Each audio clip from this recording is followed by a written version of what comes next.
was born in this 4-room house right next to the Union Baptist Church in Plateau, Mobile, Alabama.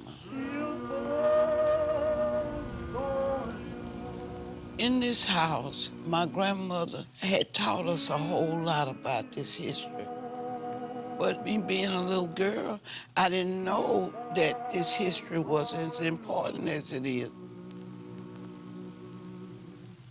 They wanted us to remember that our family came over on the Clotilda, the last slave ship.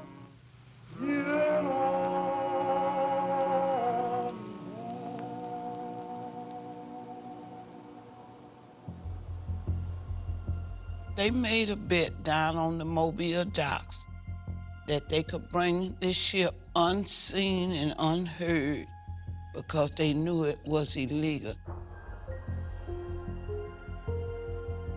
It was a racist deed that victimized 111 people from Benin and brought them here with the intent of enslaving them.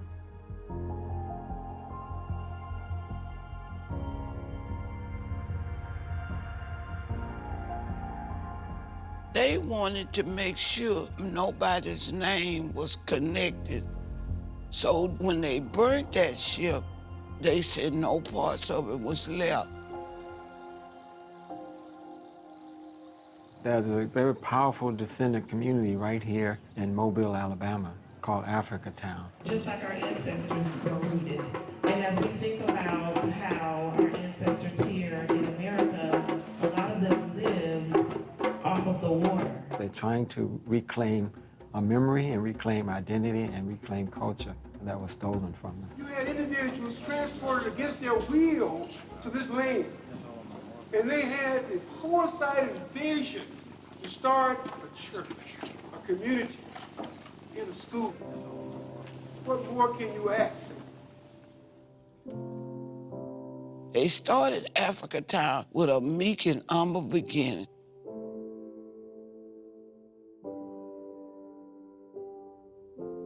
They wanted to make this their Africa. They wanted everything right here.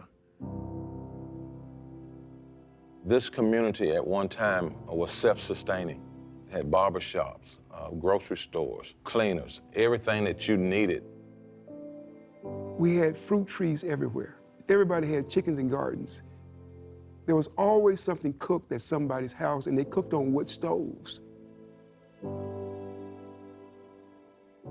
Africa Town was family.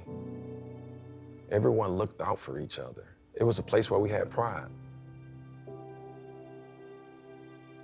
When I start to talk about Africa Town, sometimes I get a little emotional because it's nothing like when I grew up.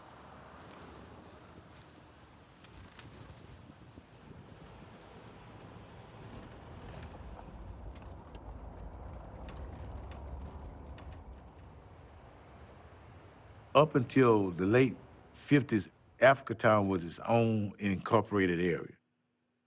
But Mobile began to court Africa Town. And in the 60s, the city rezoned from residential to heavy industry because they wanted to get those taxes from those industries.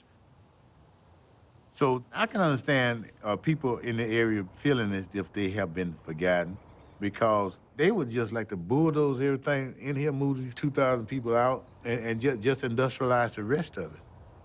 They figure if they ignore you and just let your house fall down, your people die off and buy off your land, then that's what they'll do.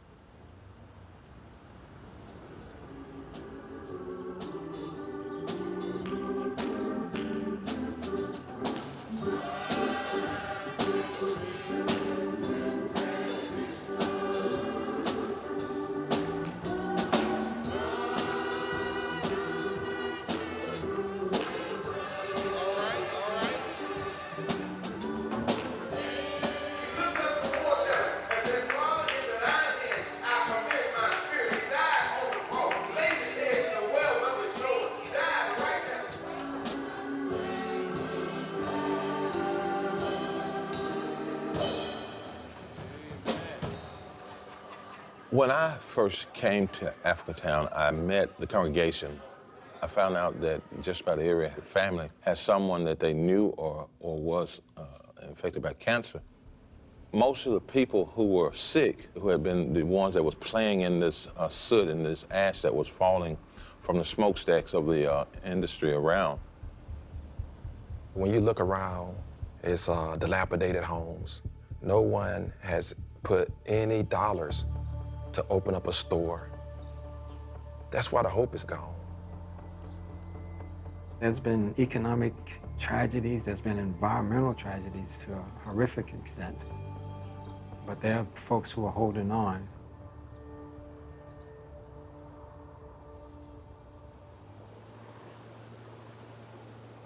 Now, after they're able to go down and find parts of that ship, maybe now it'll be documented as the last slave ship.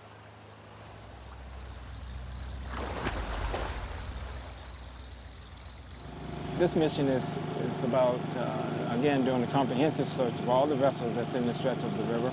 And if by chance we run across something of interest, that would be great.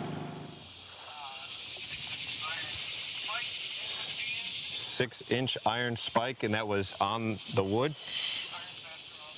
Okay.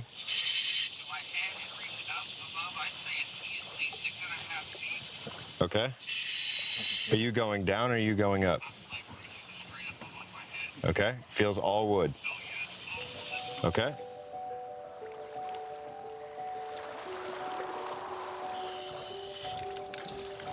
Identifying a shipwreck is a difficult business. We look at what the craftsmanship suggests to us.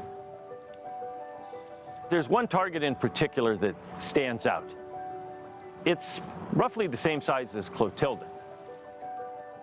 86 feet long and 23 feet wide, according to its registration documents. Frames of oak, as well as planks of southern yellow pine. Fasteners all made of iron. We haven't seen a single fastener yet made of copper or brass. We've got a ship of the right size in what we think is the right place. At this stage, where we're at, this could be Clotilda. If the vessel is located, it's going to be a very powerful artifact to help us tell the story.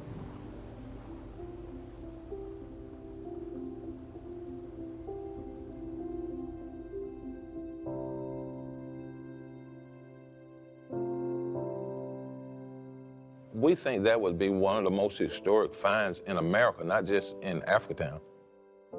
The whole story becomes life and becomes true. To start a new chapter, from their perspective, it can present many, many opportunities for them.